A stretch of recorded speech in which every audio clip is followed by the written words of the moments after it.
é muito falada, muito comentada, muito dita, principalmente no que diz respeito à porção dobrada que Eliseu pede ao profeta Elias. Nesses dias eu tenho estudado um pouco a respeito desses dois homens, e algumas coisas têm sido muito interessantes, porque nós falamos muito de Elias e Eliseu, mas nós não falamos muito daquilo que verdadeiramente eles são. Nós guardamos partes, na verdade, não é? Nós guardamos, pede porção dobrada, será que a porção dobrada vai? Elias ou Eliseu pediu, Elias deu, ou nós falamos dos milagres que eles fazem, mas a vida desses homens, na verdade, após Jesus, e isso está na Bíblia, depois você pesquise aí na vida deles, antes, ou melhor, após Jesus, depois de Jesus, o homem que mais operou milagres foi Eliseu. O homem que mais foi usado por Deus foi o profeta Eliseu. Você vai dizer, mas e Elias? Elias fez grandes coisas, mas a vida e o ministério de Elias não foi tão grande, ou tão expressivo, ou tão notado e reconhecido como o de Eliseu. Apesar de que quando perguntam quem Jesus Jesus pergunta, quem eles dizem que eu sou? Aí uns dizem assim, eles dizem que o senhor é Elias, Jeremias, ou qualquer dos outros profetas. A Bíblia, ela fala de duas características aqui muito interessantes desse texto, quando a gente fala a respeito de Elias e Eliseu. Quando nós lemos esse texto, nos dá a impressão, só a impressão, e não é a verdade, que Eliseu apareceu do nada. Surgiu nesse capítulo de número 2 do segundo livro dos Reis, e a história de outros reis já se passaram no primeiro, mas ele, se nós lermos apenas o capítulo, a impressão que dá é que ele vem e diz, olha, vamos caminhar, vamos andar. Na verdade ele está cuidando das juntas, lá no capítulo 19 do primeiro livro dos Reis, no capítulo 19, Eliseu está cuidando das 12 juntas de boi de seu pai, ou seja, ele não deveria ser pobre, não deveria estar procurando ministério, nada disso. Ele estava trabalhando para os seus pais, com os servos dos seus pais. A Bíblia diz no capítulo 19 que Elias passa por ele, porque a grande verdade é que Deus dá uma ordem a Elias, e diz assim a Elias, Elias, você vai ungir 2 reis e um profeta. Você vai voltar em Israel e vai ungir 2 reis e um profeta, e esse profeta vai te substituir. E esse homem que Deus diz para que ele unja profeta se chama Eliseu. Quando ele chega até lá, quem está lá? Eliseu está cuidando dessas juntas de boi, e a 12ª ele está lá. Então veja que a história não aparece do nada, ninguém surge do dia para a noite. A sua história não é escrita da madrugada para amanhã. Apesar de que a Bíblia diz, não é que o choro dura uma noite, ou pode durar uma noite, a alegria vem pela manhã, mas ela não está determinando um tempo para que a sua aflição se extinga ou se acabe. Ela não está dizendo que você vai dormir enfermo e acordar curado. Não é isso que ela está dizendo no literal. Ela está dizendo para mim e para você que ela tem um começo, mas ela também tem um fim. Que ela tem um início, mas a hora da cura, do milagre, da restauração vai chegar, mas não no tempo que nós queremos, não no tempo que nós determinamos no relógio. Por isso que ela diz, olha, o choro pode durar a noite inteira, mas a alegria vem ao amanhecer. Aleluia. Ou seja, uma hora isso vai cessar, querido. 70 anos de cativeiro. Você sabe por que o povo passou 70 e não 71 e não 69? Porque a Bíblia diz que o povo tinha que guardar o ano sabático. A cada 7 anos guardava um. A cada, você ler em Deuteronômio 28, tem lá o ano, o ano sabático, onde que tudo era liberado, tudo era deixado para lá, toda a dívida era zerada, tudo acabado. Acontece que o povo, na ganância, no desejo, na vontade de ter tanto, passaram-se 70 anos que eles não guardaram. E a desobediência leva exatamente ao cativeiro. A desobediência leva exatamente a uma situação que nós não queremos viver. Mas a grande verdade é que nós experimentamos alguns dissabores na vida, porque porque nada mais é do que a consequência de alguns erros nossos que nós não fizemos, de algumas questões que nós não obedecemos, de algumas regras que não foram seguidas. E Deus diz: guarde esse ano, e eles não guardaram. Passou-se 1, 2, 70, e o povo não guardou. Então Deus diz: para que a terra descanse, vocês vão ficar guardadinhos lá 70 anos. Sabe por quê? Porque muitas das vezes Deus, até para nos beneficiar, nos faz passar e nos permite, melhor dizendo, nos permite passar algumas provas para nos beneficiar, para nos deixar na forma, no molde, na condição que Ele quer. Então veja que Deus diz para Elias: você vai ungir 2 reis e 1 profeta. Um desses reis era em Judá, e um deles, na sequência de Jeroboão, lá daquela história toda, ele não era um homem bom. Não era um homem bom. Talvez o profeta dissesse assim: olha, já que é para ungir alguém bom, para que governe bem, para que seja bênção. Deus tem os seus propósitos em todas as coisas. Não pense que você está vivendo o que está vivendo é porque você é pior ou melhor do que alguém. Não, é porque Deus tem um propósito até na situação em que você está, porque Ele tem o controle de todas as coisas. Na mão dele está todo o poder e toda a autoridade. Na mão dele está o dar e o tirar. Na mão dele está o assentar e o levantar. Na mão dele está o estabelecer e o tirar o rei. A Bíblia diz isso. O problema é que nós não entendemos. A Bíblia diz que Deus dá uma ordem a Elias: vá lá e faça isso. E ele vai lá e faz. Quando ele cumpre a ordem de Deus, obviamente, quando ele chega lá e cumpre a ordem do Senhor, a Bíblia diz que Eliseu está cuidando dos bois e rapidamente ele larga isso. E largando os bois, o trabalho, ele segue Elias. E quando ele está indo no meio do caminho, ele entende. Sabe aquela empolgação? Ele sai então da situação em que está, do trabalho que está, da vida em que está, e ele vai seguir o profeta. Quando ele está seguindo o profeta, ele se lembra e ele diz: profeta, deixa eu voltar e dar um beijo no meu pai. Só isso para me despedir dele. O profeta diz: olha, vai que eu tenho contigo. Mais ou menos dizendo o seguinte: você quer? Não posso fazer nada. Sua cabeça é o seu guia. Ele então volta ao seu pai, e aí que é, aleluia, a coisa maravilhosa. E eu creio que Deus entende e nos honra por pequenas coisas que nós fazemos, principalmente no que diz respeito à vida com Deus, ao andar com Deus, ao seguir a Deus, ao obedecer ao Senhor. Ele volta para se despedir, mas quando ele chega lá, e aí eu disse que o pai dele era rico, ele pega as juntas de boi que ele cuidava, e ele dá então uma oferta ao Senhor. Ele faz um sacrifício a Deus daquilo que ele cuidava, daquilo que era dele, daquilo que estava sobre o seu poder.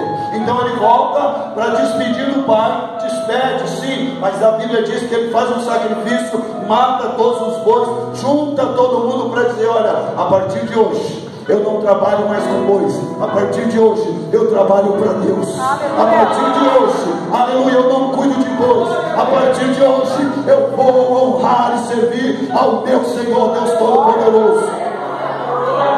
Quando nós abrimos mão de algumas coisas, querido, para servir ao Senhor, o Senhor não nos despede vazio, não. Quando nós abrimos mão de muitas coisas para glorificar e exaltar e para obedecer a palavra de Deus, Ele nos honra, porque Ele é Deus e a palavra do Senhor não volta vazia. Aleluia! Ele volta, só que além do sacrifício, e aí que se inicia esse ministério de Eliseu. Porque se você observar todo o ministério, todo o milagre que Eliseu, que Deus usa a vida de Eliseu, é com alguém pobre. Pode perceber. Ah, mas e a mulher? Entenda o que ele fez na vida da mulher. Ele age com milagre na vida de pessoas que estão com problemas sociais. Olha que interessante. Ele junta para um sacrifício, agora ele e chama até os pobres, os servos, as pessoas que estão lá, e dá carne para todo mundo. Fala: agora o negócio é o seguinte: já que eu vou servir a Deus, eu creio que Ele tem me chamado. Eu creio quem está falando comigo. Eu sei quem foi que mandou Elias vir até aqui e me chamar para o ministério. Então, já que eu creio nesse Deus Todo-Poderoso, eu vou colocar sobre ele todas as minhas fichas. Ou seja, eu não vou entregar uma parte da minha vida a ele. Eu não vou colocar diante do altar de Deus só o filho ruim, não. Eu vou pôr o bom também. Eu não vou entregar ao Senhor só o que me convém. Senhor, hoje é quarta, eu vou te adorar. Amanhã é quinta, amanhã é dia de descanso, Senhor. Olha, não dá, não posso orar hoje. Pensou se Deus fizesse a mesma coisa no dia do descanso? Como ia ser bom, né? Como ia ter crente adorando a Deus? Como ia ter gente buscando ao Senhor todo dia, toda hora, no café, no almoço, no jantar, igual a gente louva ao Senhor? Sabe por quê, irmão? Porque muitas vezes nós queremos colocar Deus no lugar que nós achamos que Ele deve estar, mas a Bíblia diz que Ele está no céu dos céus. Não há quem possa se achegar a Ele, não há quem possa impedir o agir dEle. Aleluia! Tem gente querendo mandar em Deus, tem gente querendo pôr Deus no canto, travar Ele, dizer, ou você faz, ou então eu não sou servo. Então deixa de ser servo. Vamos ver sem Deus quem você é até onde você vai. Bom, vamos lá. A questão é, ele vai e atende todo mundo, serve todo mundo, e ele volta para seguir ao profeta. Quando ele volta a seguir ao profeta, ele começa a ver maravilhas e milagres.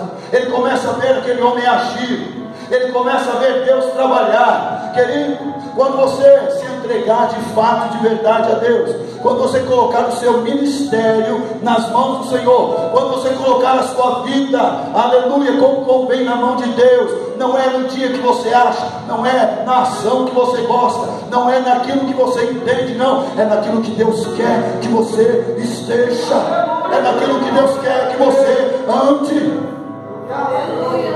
Eu tenho um sério problema com o meu patrão, porque nós vamos em alguns lugares e ele parece que ele gosta, ele faz questão de dizer, Paulo é pastor. Eu falo, não é lugar, não é lugar. Nós vamos lá tratar de outras coisas. Eu não sei se a intenção é dizer, olha, é de confiança minha, é pastor, é sei lá o que, mas em todo lugar ele é pastor. Fala, doutor, vamos mudar esse negócio aí, vamos parar. Tá bom. Chega no outro, ele é pastor. Que igreja você é mesmo? Tá, ele já falou de todos. Eu já fui da presbiteriana, já fui da assembleia, ele falou até daquela igreja que é o seu nome lá, ele é pastor de lá. Falei, rapaz, se eu tiver com tudo isso de igreja, eu estou feliz. Falei, guarde bem, batista, renovada, de preferência. Esse negócio tradicional não funciona comigo. Falei, não, por favor. Aí ele vai lá. Esses dias eu falei para ele o seguinte, falei, doutor, qual a sua igreja? Aí ele disse, falei, vamos fazer assim, quando o senhor falar que eu sou pastor, eu falar, ele é de tal igreja, tá? Porque se o senhor mentir, fica a responsabilidade sua, porque eu estou lá, estou de olho em você. E aí nós vamos lá, chegamos num lugar, ele é o responsável pela parte contábil da empresa. Você entendeu? Ele é ligeiro, irmão. Ele sabia que eu ia dizer, ele é de tal igreja, ele é de lá. Então ele segurou. Ele é responsável pela contabilidade. Eu pode falar com ele e tal. É de minha confiança. Às vezes, irmão, nós queremos falar o que convém a nós. Às vezes nós queremos colocar as pessoas naquilo que nos convém, para nos dar segurança, para nos dar uma condição de que alguém vai olhar e vai dizer, já que tem alguém aí, opa, eu sou crente, ele é crente, todo mundo é crente, vamos lá. O profeta Elias, quando ele chama Eliseu, não é porque ele gostava de Eliseu, achava bonito, não é porque ele viu que Eliseu tinha dinheiro, não é porque ele viu as juntas de boi e falou, vai atender o povo, não, é porque Deus falou, e quando Deus fala tem que cumprir, quando Deus fala tem que obedecer, quando Deus fala tem que ir até o final. Aleluia. Sabe por quê, irmão? Porque lá no final tem vitória de Deus sobre a tua vida, tem vitória do Senhor sobre o teu coração. Mas às vezes a impressão que dá é que aquilo que nos convém, aleluia, é o que é bom. Aí então ele chama a Eliseu e diz, vem comigo. E ele vai. E eles vão andando e vão seguindo, Deus vai operando até chegar no capítulo 2 lá na frente, porque até então a Bíblia mostra a ordem de Deus, vê o chamado e para Eliseu e vai voltar só no segundo livro dos Reis. Quando volta no segundo, volta nessa situação. Ele diz 3 vezes: eu vou primeiro a Gilgal, vou sair de Gilgal, desculpe, vou a Betel. Quando ele sai de Gilgal para ir a Betel, primeira coisa, o que quer dizer Gilgal? Gilgal quer dizer lugar de pedras, lugar onde é um lugar pedregoso, um lugar ruim. Ninguém quer andar em cima de pedra. Eles estão em um lugar que não é agradável a ninguém, porque Gilgal, aleluia, é um lugar que as pessoas passavam e achavam ruim, era chamado cidades de pedra. Ou tinha algumas Gilgals na Bíblia e todas elas têm a mesma característica: tem muita pedra no lugar. Sabe o que isso quer dizer? Ele é chamado, ele é escolhido em primeiro lugar, separado. Ele é chamado, ele some. Quando ele volta num lugar ruim, num lugar deserto, num lugar que não é bom para ninguém. Ninguém quer estar lá, mas ele perseverou e permaneceu, porque não é bom só estar nos lugares bons e altos. Às vezes também é bom dar uma baixadinha e ver como a coisa é mais embaixo, querido. Às vezes é muito bom nós descermos um pouco e entendermos, aleluia, que para chegar lá em cima não foi fácil. Para chegar até, aleluia, um lugar bom, um lugar de maravilha, um lugar de poder, um lugar de vitória, primeiro precisa passar no deserto. Quem vence uma batalha sem lutar? Só o servo de Deus. Mas tem que lutar em oração, tem que perseverar, tem que clamar ao Senhor, querido, tem que continuar orando e buscando o fiel e verdadeiro Deus. A Bíblia diz que eles estão num lugar chamado Gilgal, e ele diz: olha, eu não sei se para testar ou não, a Bíblia não diz, nós vamos descer até Betel, vai comigo? Vou. Ele: olha, vive a tua alma, Senhor, meu Deus, eu não vou te abandonar jamais. O que ele está dizendo com esse não vou te abandonar, sabe o que é? Eu tenho plena convicção de quem me chamou, eu tenho plena convicção de quem falou, eu tenho plena convicção daquele que disse o meu nome lá para você, sem eu saber. Irmão, tem gente orando pela tua vida faz anos, para que você assentasse nesse banco. Tem gente orando pela tua vida há muitos e muitos anos, sabe por quê? Porque não foi pessoas, foi Deus quem lembrou do teu nome para citar no coração, no ouvido de alguém. E você está achando que você apareceu do dia para a noite, chegou e agora é a última bolacha do pacote. Eu sei que você está esperando aí. Está esperando eu chegar na porção dobrada. Eu vou chegar, filho. Eu sei. Mas antes de chegar na porção dobrada, querido, fique na porçãozinha. Fique aí embaixo. Sabe por quê? Porque tem que orar, tem que pedir. Não adianta achar, aleluia, que chegar a um estágio, a um momento, nós vamos chegar do dia para a noite, da hora para outra. É isso que Deus está dizendo para mim e para você nesta noite, através de Elias e Eliseu, querido. Elias e Eliseu refletem exatamente isso. Refletem que milagres virão, mas antes de vir os milagres é preciso perseverar em oração. Antes de chegar ao milagre é preciso se entregar na presença de Deus. Antes de chegar ao milagre é preciso santificar a vida em Cristo Jesus. Aleluia. Senão não vive milagre. Senão, querido,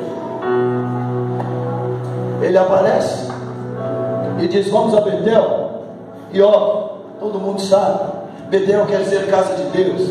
Betel quer dizer um lugar onde Jacó, primeiro foi Abraão, obviamente. Abraão, quando ele vai a Betel, ele vai para um lugar maravilhoso. É um lugar onde ele encontra refrigério, é um lugar onde ele encontra refúgio, é um lugar onde ele consegue fugir. Haja vista que a Bíblia diz que ele volta, e quando ele vai para o Egito e ele retorna do Egito, ele para de novo em Betel. Sabe por quê, querido? Porque Betel precisa ser um lugar onde nós encontramos o refrigério do Espírito Santo de Deus. Ou seja, a igreja, querido, eu e você, não é um templo, não. A igreja sou eu e você quando nos reunimos nesse lugar. E nesse lugar tem que ter refrigério, nesse lugar tem que ter refúgio, nesse lugar deve ser o lugar onde nos escondemos. Sabe por quê? Eu vou dizer, porque muitas pessoas que vêm adorar e glorificar ao Senhor, deixa sua casa de perna pro ar, deixa sua casa de uma forma totalmente desajustada, e lembra, antes de sair do culto, lembra que o filho está envolvido em não sei o que, lembra que o marido está não sei aonde, aí chega na igreja, esquece até do problema de tanto adorar e glorificar ao Senhor, Deus Todo-Poderoso. É o lugar do refrigério, é o lugar do escape. Sim, às vezes a gente encontra uns irmãos aí que colaboram, né, com a desgraça, mas isso aí, esquece, descarta. Eu aprendi e eu tenho vivido e buscado viver isso. Certas palavras de certas pessoas eu descarto, não guardo. Sabe por quê? Nós seres humanos somos propensos a guardar mágoas, somos muito falhos e propensos a isso. Então, certas pessoas falam, eu tiro e sigo em frente. Falou também, desconsidero, não leva em conta. Sabe por quê, querido? Maior é Deus na minha e na tua vida. A vida, como disse, esses tempos atrás eu falei sobre ele, acho que para Nazaré e para o Júnior, Mário Sérgio Cortella. Ele conta em uma das suas palestras, ele fala assim, que a vida é muito curta para ser pequena. Ou melhor, é isso mesmo, a vida é muito curta para ser pequena. Ô irmão, eu vou ficar vivendo de coisinha, de blá blá blá, de fofoquinha. Irmão, sai daí, irmão. Caminha em direção ao alvo da soberana vocação em Cristo Jesus. Deus tem algo preparado para mim, para você, lá na frente. Pula esse negócio, passa para lá, ultrapassa, vive o milagre de Deus na tua vida hoje. Não espere amanhã, não espere depois, não fique preso nessas coisas, mas caminhe em direção ao alvo. Nós paramos e ficamos lá. Passou o tempo. Nós temos uma vida curta. E essa vida curta precisa ser vivida com, aleluia, totalidade na presença de Deus. Essa vida é curta e nós precisamos experimentar tudo que Deus tem para derramar sobre nós nesse lugar. Mas não vivemos porque ficamos parados em coisas. Quando ele chega e diz, vou a Betel, ele diz, eu estou junto. Opa, eu vou agora. Quando ele chega em Betel, alguém diz assim, você sabe que o seu Senhor vai ser levado? Sei, fica quieto. Ou seja, eu não quero saber. Irmão, tem coisa na minha e na tua vida que é melhor nem saber. Tem coisa na minha e na tua vida que é melhor deixar de lado. Sabe, aquela hora que você, irmão, o homem está seguindo Elias, está seguindo o camarada que acabou com os profetas de Baal. Chegou na casa dele e disse assim, ei, você mesmo, me segue. Imagine a fama de Elias nesse dia, nessa hora, nesse capítulo 19. Chega lá, a fama de Elias está rodando para todo lado. Ele chega na sua casa e fala assim, você vai me seguir, Deus mandou te ungir como meu sucessor. Ô irmão, é honra demais. Aí alguém, ele chega e desce para Betel. Quando chega em Betel, alguém fala assim, você sabe que o seu Senhor vai morrer hoje?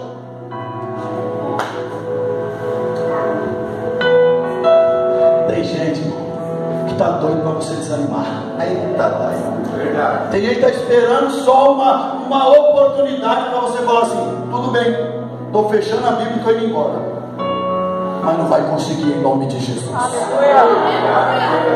Pode falar o que quiser falar, pode levantar o que quiser levantar, porque maior é Deus, maior é o Deus vivo e todo-poderoso, maior é aquele, aleluia, que nos chamou, maior é aquele, aleluia, que um dia morreu na cruz para nos salvar.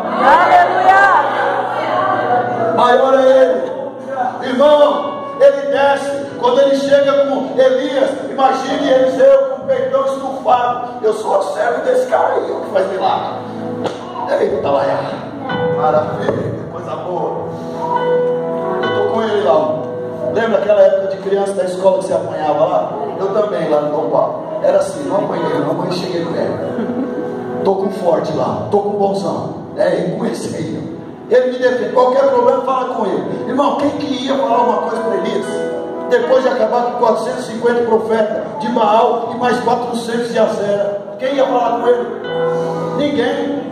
Irmão, a Bíblia diz lá em Tiago que eu e você somos homens semelhantes a Ele. Se você nessa noite tiver fé, crer no poder de Deus, na palavra do Senhor, fará milagres maiores do que Ele fez em Cristo Jesus.